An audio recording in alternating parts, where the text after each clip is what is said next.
Continuamos con nuestra próxima ponente, Valentina Sartori. Ella es socia en McKinsey & Company, líder en esta afiliada de McKinsey Health Institute y es co-líder de trabajo en salud femenina. Desde su llegada a McKinsey, Valentina ha adquirido experiencia en estrategia, innovación, transformación y en especial investigación y desarrollo. Démosle la bienvenida a Valentina. Un aplauso, por favor. Welcome, Valentina. Bienvenida. Thank you for having me. Thank you. Good morning, Miami. Valentina, sono italiana ma non parlo spagnolo, so I'm going to do it in English. I hope it's okay. Thank you for having us today. I'm here representing both the McKinsey Health Institute, which is the non-profit arm of McKinsey, focused on adding years to life and life to years, but also the World Economic Forum, with whom we have been partnering for almost 2 years now, especially the Center for Health and Healthcare. Also, this team has worked with a large coalition of stakeholders, including actually Roche, and Stephanie is a proud contributor and a great contributor. So thank you for all the people that have contributed to the report I'm going to present.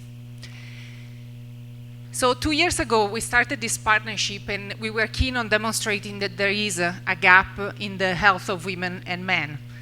And what we did to assess that was using one of the most established metrics, which is the burden of disease. It's a globally known metric. It's the most complete epidemiological study that we have. I will also show you that it's very incomplete, unfortunately. And it basically covers all countries, right? That's a big benefit. And we look at basically what's the burden of disease on women, what is the majority of this burden, and we said there is 90% almost of the burden that is actually covered by 64 conditions. And then we look at literature, right, around the 64 conditions and try to understand, look, what is going on in these diseases. I will do now a little bit of myth busting, if you wish, on women's health. Because as we were doing this work, people were like, but women live longer than men. So why do you think there is a gap? Women live longer, so they're healthier. And it's true, women live longer. But when you look at these metrics, actually, women live in proportion a longer part of their lives in poorer health than men. Right? So you might have more years, but you are not your best self in 25% of the time, more than men. So myth number one, debusted. Number two is, yes, okay, Valentina, but women live longer, so clearly at the end of life is where they suffer more. Stephanie alluded to that earlier. That's the second wrong assumption. In reality, the gap between men and women and how this impacts women is concentrated, is distributed across life, number one, but is also very much visible in the ages between 20 and 70. And if you think about this moment is where you study, where you start building your family, or you think about your long-term plan, and if you're not at your best self, you're impaired from achieving your goals, but not only for yourself, also for whoever is around you and for the community, if you wish. So we saw the 60% of additional healthy years that women can gain if we close this gap is actually in the ages between 20 and 70. And this translates into an impact on the GDP globally, and 80% is really in this time range. Now, if I say women's health, which conditions come to your mind? I couldn't hear you. Cancer? Breast cancer? Anything else? Autoimmune, thank you. Cardiac? I think we have a very savvy group here, thank you.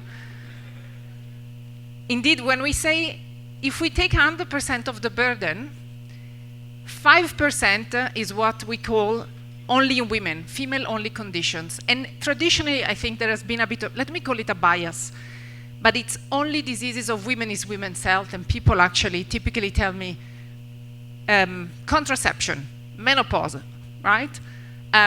Breast cancer, for sure. Breast cancer, by the way, is also in men in a small proportion, but men also suffer from breast cancer. So if you look at this, we have 5% only women, 95% is in men and women. And when we look at this burden of disease and the difference, we see that 4% are actually diseases that are different in women, cardiovascular. 47% are diseases that impact women disproportionately, autoimmune, Alzheimer, migraine, multiple sclerosis. And then there is a 43% where we don't know the difference. And why we don't know is just because it's not fully studied or reported. So we do believe that this is a first baseline of the picture, but as we do more, the 53% might feed into these other buckets. And it's important to understand that. And I'll get to that in a second. Myth number 4. From a business perspective, women's health is actually a niche opportunity. And why I say this, because people traditionally think about it as contraception, menopause, things that, you know, there is no unmet need. This is what I hear at times. Look, we took the liberty of trying to assess what's the market size of endometriosis. Endometriosis affects 1 out of 10 women globally. Right? It's in the reproductive age mainly, but it can go on for a very long time. If you look at this, it's the same prevalence of diabetes. Today, there is no treatment for endometriosis, right? There is surgery that actually is not resolving the issue. It can recur, but it's the only thing women can do. They go through excruciating pain. It takes between 7 and 11 years to get a diagnosis, and there is no clear solution. So we said, look, if we were trying to resize what is really a potential market for endometriosis, we got to an estimate between 180 and 250 billion.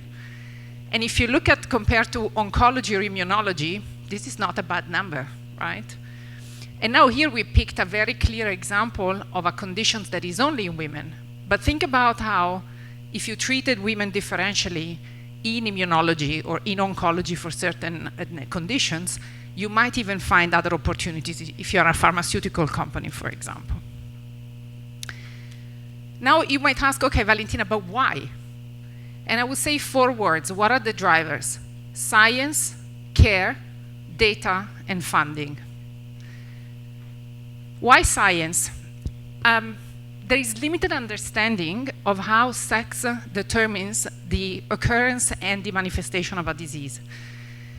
In the research, we look at these 183 interventions for our conditions, and we saw that whenever the data, only 50% of cases we had a disaggregation of data showing us the differential impact on men and women.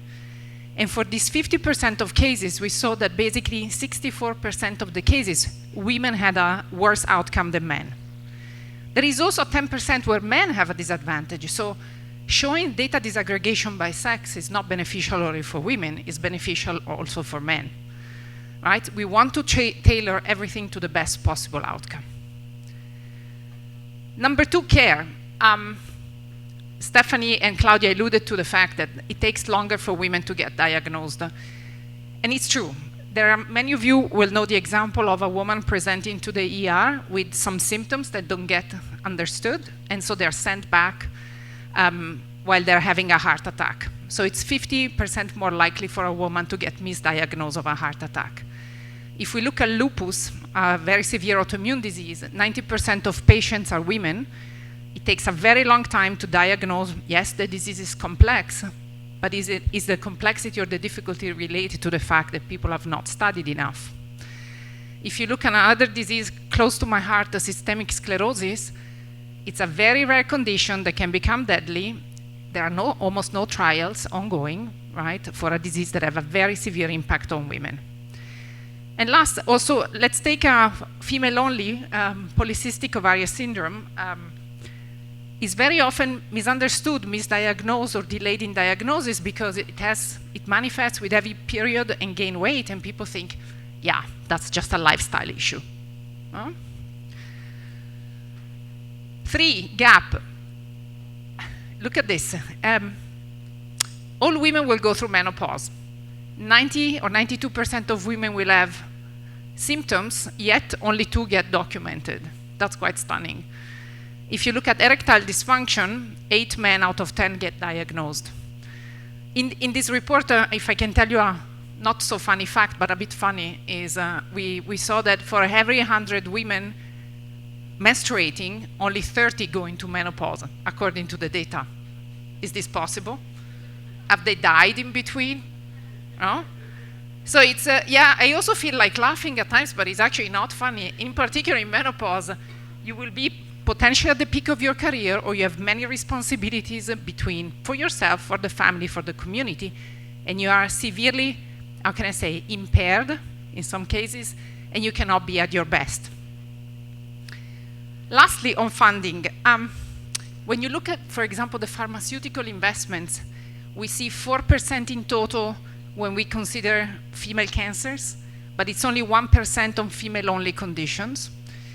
We cannot fully say what is it if we were to say, do you do studies in immunological diseases only for women? That we cannot do. But if we look at budgets of NIH for diseases that are clearly more prevalent in women, let's take autoimmune diseases. Almost 80% of patients in the US are female. We only see 7% of budget of NIH assigned to female-specific analysis. Now, if we were to address these 4 root causes, right, what is the value at stake here? Not from a business perspective, but for a macroeconomic perspective. It's more than 1 trillion of additional GDP by 2040. Why this is the case is because if we address this gap, we can reduce the conditions, we can reduce the deaths, we can increase productivity, and we can also have a knock-on effect with more participation, because women very often do the informal caretaking of sick family members or others. So if more women are healthier, more women can participate, right, and do less of the, let's say, unpaid work, if you wish. Now you might say, okay, Valentina, what's great? Tell us about Latin America. We look at the top 15 countries by GDP in Latin America, so these 15.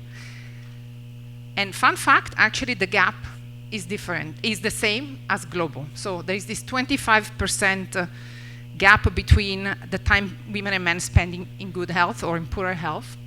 So very similar. And you know, by country we have a couple of percentage points different, higher or lower, but more or less for each country we are around the 25. The total burden of disease in Latin America by 2040 is 5 million DALI.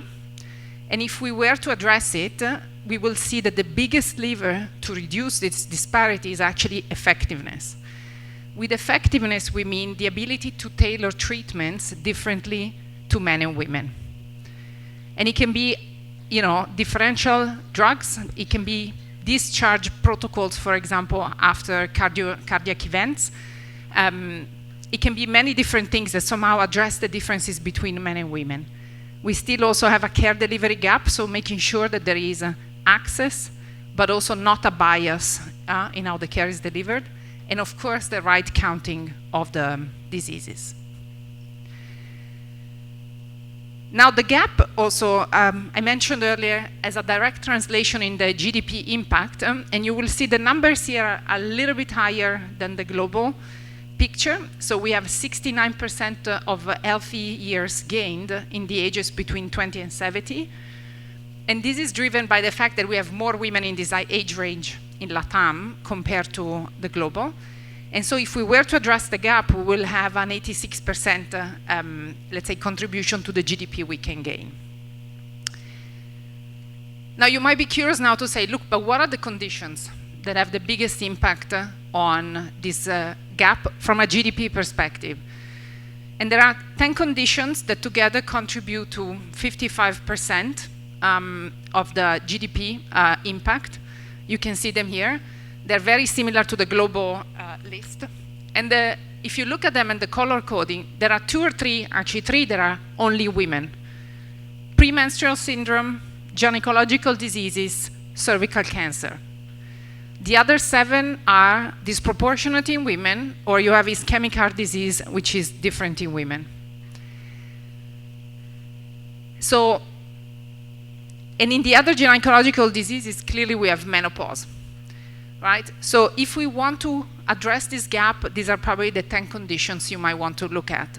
And it's not only about GDP, but think about premenstrual syndrome.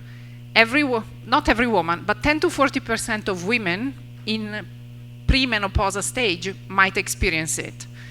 That's a significant share. And think about teenagers that need to go to school and are not feeling well and miss school. This has not only an impact on economy, but has an impact on their own education, on their own ability, right, again, to be their best self. So there is a calling here for me to look at these diseases and say, what can we do to address the gap?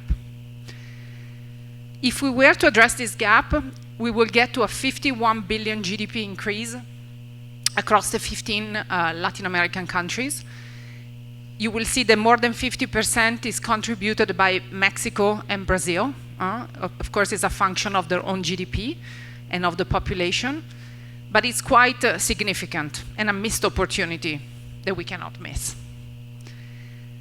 But what do we do? Stephanie already alluded to this. Look, it's not one single stakeholder that can address this.